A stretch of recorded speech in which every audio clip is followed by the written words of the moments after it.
The story you are about to witness is one based on true events as told by soldiers in Vietnam. This footage may contain images that are graphic and/or disturbing to some viewers. Viewer discretion is advised. Am I recording? Oh, okay. Yeah, I see it.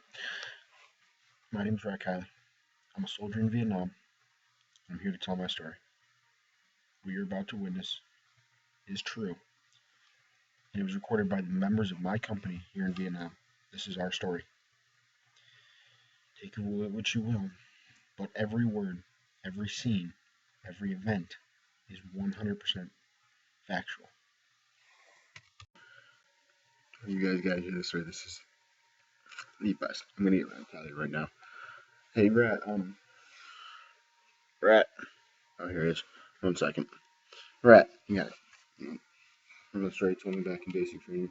The guy in Washington, was in the guy, Dodge. That was his name, Dodge. You gotta tell the story, man. Come on, you gotta tell it. You really want me to tell the story again? It's disturbing, man. No, I can't. I really can't. Because, man, I told Lieutenant Cross about it. He really wants to hear it. I mean, everyone in the company does. Okay, man, just be like that. Alright, I see how it is. Come on, Rat. You know what? Fine, come here. Get everyone together. Can't believe I'm doing this again. Alright. Alright. First thing you need to know is there was this old dude named Dodge. And he's a cranky old SOB. He's mean, he's nasty, he hates the world.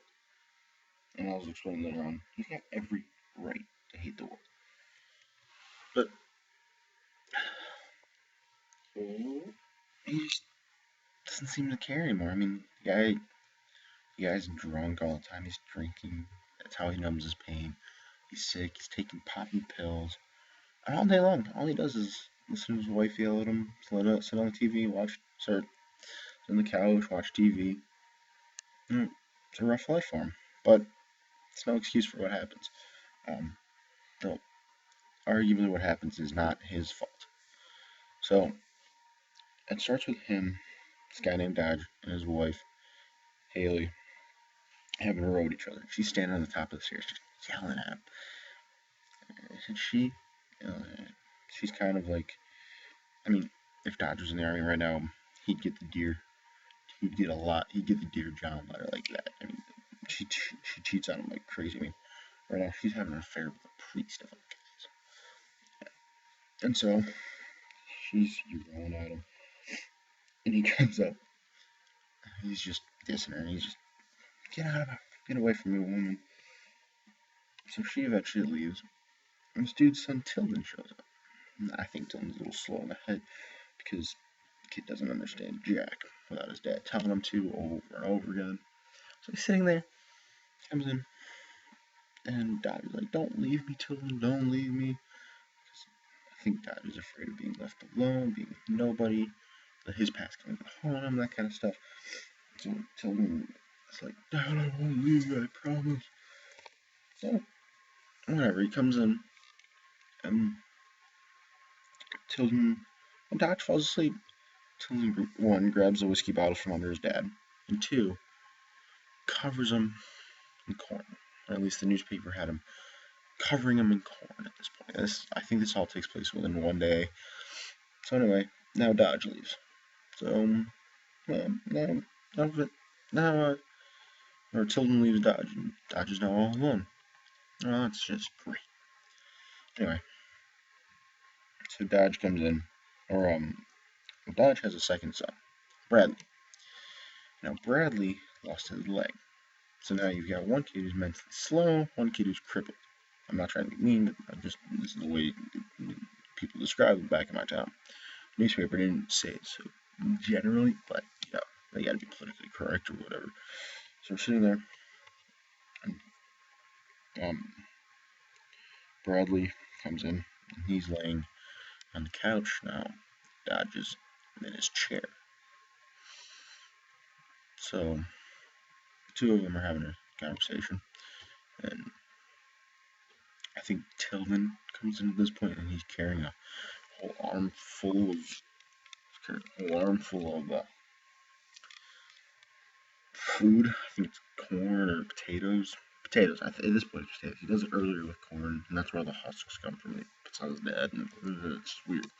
Anyway, so now at this point, there's two sons and the dad, and there's nothing been planted for years on their farm. They live on a farm, and nothing's.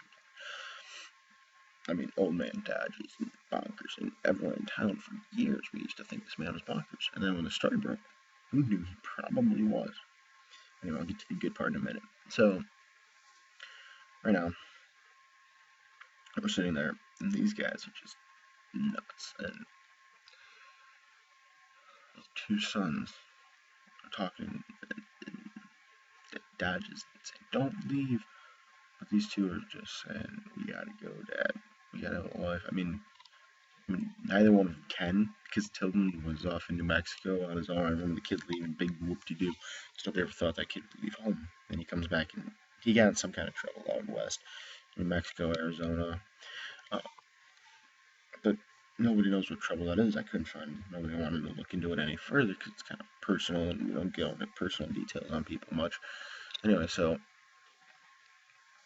we're sitting there, and we know these two can't leave. One, Vince, he can't walk around on his own now. He's got one good leg, and we'll see later. If you lose that, he's helpless. Right? Dylan's just too slow to.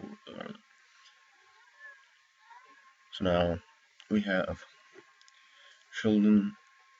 We have Dodge sitting there. He's living in a house with people that hate him, and so can we hurry this along? Seriously, I mean, you're being very roundabout about how you tell a story. All right. So, to make a long story short, Dodge has a grandson. It's Tilden's son. His name's Vince, and Vince is coming to visit. He's coming to visit with his girlfriend Shelly. And the two of them walk into this fight between the sons, the dad, Dodge's wife, and it's just not a good environment for them to walk into. And Dodge, being the drunk, medicated, old cranky dude he is, doesn't recognize Sheldon or Vince at first. He doesn't recognize him at all. He doesn't think they're family, and Shelly starts to think that maybe Vince is going nuts and lost his. It's not really his family, but Vince says, "This is my family. They need to recognize me. They will. Just hold on." And this continues. And eventually, Dodge, for some reason, asks Vince, probably out of recognition, to go and get some booze. He comes in, and after a while, he comes back, and he's drunk. And he just starts throwing bottles. He just starts. And this is Vince, the grandson, starts chucking bottles around. And this is not really expected by the family, but I mean, it's kind of explainable. The kid doesn't seem to be recognized. He's probably ostracized from the family. If he's this ignored at this age, both from his grandfather, father, grandmother, uncle. But that's not really the important part. The important part is what happens between Vince leaving and coming back. And that's really where the story takes a turn for the morbid and the disturbing and the when you're reading. So come in, and after Tilden leaves, or after Vince leaves, Dodge was talking to Shelly. This is not something. They're talking about a secret. He tells her, "Honey, this is a family secret. You don't need to know." But Haley, his wife, really is going to tell her. So she sits her down and she says, "All right, so we have a family secret. You probably know this, but I think it's time you learned it too. All right, so what's this family secret?" And she goes, "All right, I'm sorry, this is messed up. I'm gonna sum it up. I don't recall exactly how she said it. I don't necessarily want to know how she told her, but I'm gonna sum up what she said. She said, 'Look, okay, I had a son. Tilden had a son. We had a son together. Yes, the mother and son of this family had a child together. Yeah, there was an Oedipus complex going on. Son had a child with mother.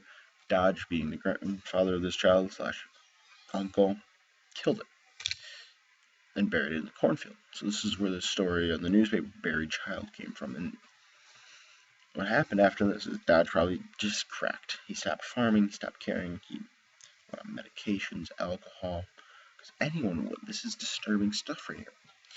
And so he lost it. And at the very end of the story, Tilden, being this might have caused Tilden's. He might just be mentally psychotic. A mental break at this point caused him to lose a lot of focus, a lot of attention, a lot of ability to think rationally. Anyway, at the end of the story, Tilden comes in and he's carrying the bones of his child. He dug up the skeleton on the cornfield. And people have thought, well, maybe Tilden burying his father in the corn husks earlier is his way of coping with his father burying his child in the old cornfield or whatever. I'm not a psychologist, I don't know. Anyway, all I know is this is the story in a newspaper. I have the article at home. I think everyone kept their copy of the article because nobody could quite make sense of what happened and truly believe the story, so everyone wanted to keep it in case it turned out to be a phony or because everyone's a little more curious. It's something that's so messed up. So yeah, that's kind of the story. There's no way that can be true. All right. Oh my god. Brett, are you serious?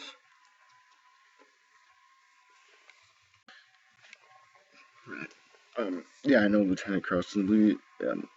Are you sure that's true? I mean, are you not just blowing smoke up our butts right now? I mean, seriously, is that true? Every single word of that was true, guys. Kurt, when we get back to stateside, you're coming with me to town. I'm showing you the news article, and you're talking to the people in town that will vouch for me. Every single one of them. Lieutenant, I'll do the same. You gotta come visit. I'll show you every piece of inventory. No, I'll show you the farm. I'll show you the police report. We found that. Because Sheldon ended up dying at the end from some unknown, or Dodge ended up dying at the end from some unknown cause, and nobody really knows why. Nobody understands why he died.